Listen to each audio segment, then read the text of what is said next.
Hello and welcome to the Daily Brief Show by Zerodha. On this show, we cut through the noise and simplify the biggest stories and trends that are shaping the markets. I'm your host Anurag Bansal. Today is Thursday, the 5th of September, and I have three interesting stories for you. In the first story today, I'll talk about the defense sector of India. In the second one today, I'll talk about oil and the global economy. And in the third and final story today, I'll talk about the men's grooming industry and how it is growing. So let's begin with the first story about India's defense sector. Look, India spends about 2% of its GDP and 13% of its entire budgeted expenditure on defense. That, by any stretch of imagination, is a lot of money. For many years, India has relied very heavily on imports for its military needs and has spent billions annually on foreign-made weapons and equipment. But now things are changing, and very, very fast. Recently, India's Defense Acquisition Council, or DAC, approved a whopping 1.5 lakh crores worth of defense projects. But here is the most interesting part. 99% of this money is earmarked for Indian-made equipment. We're talking about futuristic combat vehicles, air defense systems, and next-gen patrol vessels for the Coast Guard, etc. There's more. Just a couple of days earlier, on September 2nd, the Cabinet Committee on Security, or CCS, approved another huge order. This time, it was for 240 aero engines worth about 26,000 crores for the Su-30 MKI fighter jets, which is the backbone of India's Air Force. And guess who's building them? Hindustan Aeronautics Limited, or HAL, which is India's aerospace giant. Now, you might be wondering, why is there all this fuss about making things in India? Well, let's take a step back and look at the bigger picture. For many, many decades, India has been one of the world's largest arms importers. We're talking about billions and billions of dollars flowing out of the country every single year to buy tanks from Russia, aircrafts from France, and so on and so forth. In fact, between 2018 and 2022, India accounted for 11% of all global arms imports. According to the World Bank, India's arms imports were reported at more than 2.8 billion US dollars in 2022 alone. This figure underscores the significant scale of India's defense import market. Now, you can imagine this is a lot of money that could have stayed within India and gone to Indian defense companies instead. The very fact that we depend on other countries for our defense equipment is itself a very big strategic risk. What if there was a war and these countries decide to cut off our supplies? The Indian government has been pushing hard to manufacture defense equipments at home for this very reason. The goal is to transform India from the world's largest defense importer to a major defense exporter. In fact, the Department of Defense Production wants more than 4,500 defense items to be made at home. So now the next question is, how is this transformation really happening? Look, there is a multi-pronged approach. For years, defense production was largely the domain of public sector units. Now, the government is actively encouraging private companies to join into it. Big industrial houses like Tata, Mahindra, and L&T are getting into defense manufacturing now. But that said, even though the aim is self-reliance, India isn't yet shunning all foreign expertise. Instead, we are encouraging foreign defense companies to set up shop in India, transfer technology, and produce locally. The government is pumping money into defense research and development increasingly going forward. Organizations like DRDO, or the Defense Research and Development Organization, are working on everything from missiles to naval systems. The government has introduced many policies like the Strategic Partnership Model, which aims to create a vibrant defense manufacturing ecosystem in our country. India has been making very significant strides in developing indigenous defense carriers as well. Some notable examples are Tejas fighter jet, Arjun tank, and INS Vikrant. Now let's circle back to those recent announcements which I mentioned about earlier. The 1.5 lakh crore rupee approval is for a wide range of equipment, including things like future-ready combat vehicles, air defense fire control radars, and next-generation offshore patrol vehicles. Now, patrol vehicles in very specific have become more important due to the recent events in the Red Sea. In the Red Sea, Houthi attacks on commercial shipping have highlighted the need for a more robust maritime security capability in order to protect the vital sea lanes. As for the aero engine order for HAL, it is a big deal because engines are the heart of any aircraft. By manufacturing these complex components in India, we are moving up the value chain in aerospace manufacturing as well.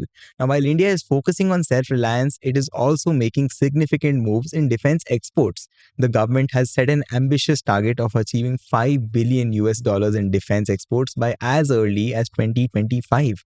India's defense exports have been steadily increasing in the recent years as well. In the financial year 2023-2024, India's defense exports hit a record high of 21,083 crore rupees, with Indian defense equipment making its way to over 75 countries across the world. Interestingly, the private sector was responsible for 60% of these exports, while defense PSUs contributed to the remaining 40%. Now, of course, this is a big shift from 2020, when the split between private and public was at a massive 90:10. Now, to further boost domestic defense production, the Indian government has established two defense industrial corridors, one in UP or Uttar Pradesh and another in Tamil Nadu, in order to create an ecosystem for defense manufacturing by bringing together industries, research institutions, and public sector enterprises. But this transformation is not going to happen overnight. Developing complex defense systems takes time, expertise, and a whole lot of trial and error. There will be challenges, from technological hurdles to bureaucratic red tape. However, the momentum is undeniable right now. Defense stocks have gone up anywhere from 3% to 300% in the last 1 year alone, and that is pretty crazy. Moving on to the next story of the day, let's talk about oil and whether it is telling us something about the global economy. Look, crude oil prices have crashed to 9-month lows right now. WTI crude has fallen about 6.48% and Brent has fallen over 4% in the past 5 days. Brent is now trading just above $73 a barrel, which has erased all of the year's gains. Javier Blas, the commodities columnist at Bloomberg, pointed out something very interesting on Twitter. He said that adjusted by cumulative inflation, oil prices are now at the same level as they were 20 years ago. Because of this, OPEC Plus countries are suffering a huge drop in purchasing power, with an oil barrel buying fewer and fewer manufacturers and services. That is a stunning change, because in 2022, crude was at $120 after Russia had invaded Ukraine. Now, the reasons for the fall in oil prices are related to both demand and supply. The demand concerns are that China's economy is slowing down significantly and has signs of weaknesses. Factory activity has fallen 4 straight months, and at the same time, the value of new home sales is declining. The real estate sector in China is one of the biggest users of diesel. Chinese oil imports have dropped substantially right now, with July and August seeing 800,000 fewer barrels per day compared to last year. Chinese refineries are currently operating at much lower rates, with Q3 throughputs expected to be well below last year's levels. The economic slowdown is not limited to China, by the way. The US manufacturing sector is also struggling quite badly and has contracted for 5 consecutive months now. This has led to fears of a broader global economic slowdown that could further reduce oil demand. Talking about supply issues, earlier this week I had spoken about the internal conflict in Libya, which has led to the shutdown of oil production. But this crisis appears to be nearing a resolution right now. This development could bring back over 500,000 barrels per day to the market, which adds to oversupply concerns at this point. Despite this weak demand, the OPEC Plus group plans to increase output by 180,000 barrels per day in October.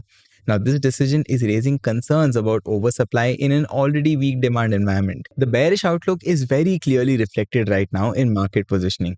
Speculative traders have increased short positions and reduced long positions to 52-week lows.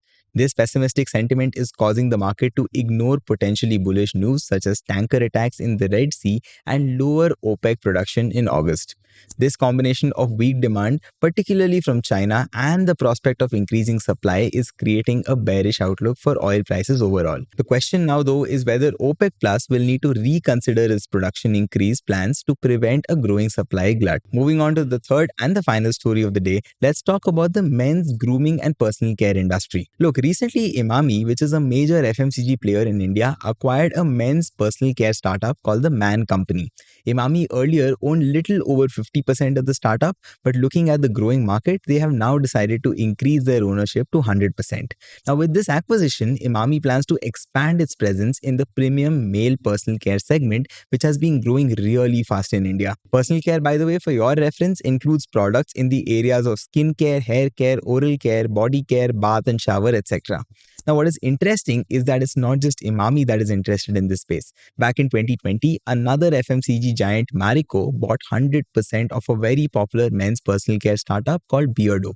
Apart from that, Colgate Palmolive also acquired a 14% stake in a very similar startup called Bombay Shaving Company a few years back. Now, when I read all of this, I could not help but dive deeper to understand what the men's personal care industry really looks like, what is happening there, and why companies like Imami, Marico, etc. are so interested in the space. I found some interesting insights, so I thought of sharing them with you all as part of the story today. To begin with, the men's personal care market in India is quite big now. It's a category that almost did not exist a few years ago, but is now valued at over $1 billion US dollars. The industry is also expected to grow very rapidly over the next few years. Now, this market is mainly growing because of increasing awareness about health, wellness, and personal care among men because of changing cultural norms. The rising popularity of celebrities and influencers has also created entire new categories and product lines that never existed earlier, and they have normalized the use of personal care products among men, which was unheard of before. Now, to give you some context, a few years ago, grooming or personal care for men only included shaving products like razors, shaving creams, etc.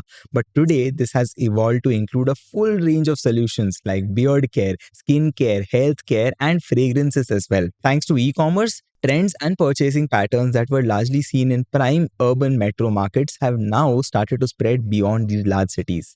Premiumization is not just restricted to tier 1 towns anymore, it is spreading across the country. Let me give you some insights on the wealth breakup of Indians to explain this further. Look, the wealthiest consumers make up roughly about 10% of India's income pyramid. These consumers are early adapters of new trends, including premium products as well as experiences. But there is also the next about 30% segment which is growing very, very fast. This segment has about 400 million people, and it includes those people with rising disposable incomes who are now shifting from buying just essentials to spending on aspirational items as well. But the most important thing here is that this particular demographic is not confined to tier 1 cities alone. Now, this brings in the problem. While startups are great at product innovation, branding, and creating a loyal user base, they usually struggle to scale beyond major urban towns due to their limited distribution muscle. Now, this is exactly where FMCG companies step in. Look, apart from having deep pockets, FMCG companies also have vast distribution network that penetrate tier 2, tier 3 as well as rural markets. And this is a major advantage that startups which usually focus on digital strategies and direct to consumer or D2C models lack heavily. So in all likelihood, that is exactly why FMCG giants like Marico, Imami, etc. are so keen on buying established startups in the men's personal care space. For these FMCG companies, it means acquiring an established brand with a loyal fan base, which allows them to avoid starting from scratch. For startups, on the other hand, it is a major positive because they get a good exit and also see the prospect of growing beyond what they could have achieved on their own. That's all the news and stories I have for you today. I hope you found value in this episode. I'll see you tomorrow. Take care and goodbye.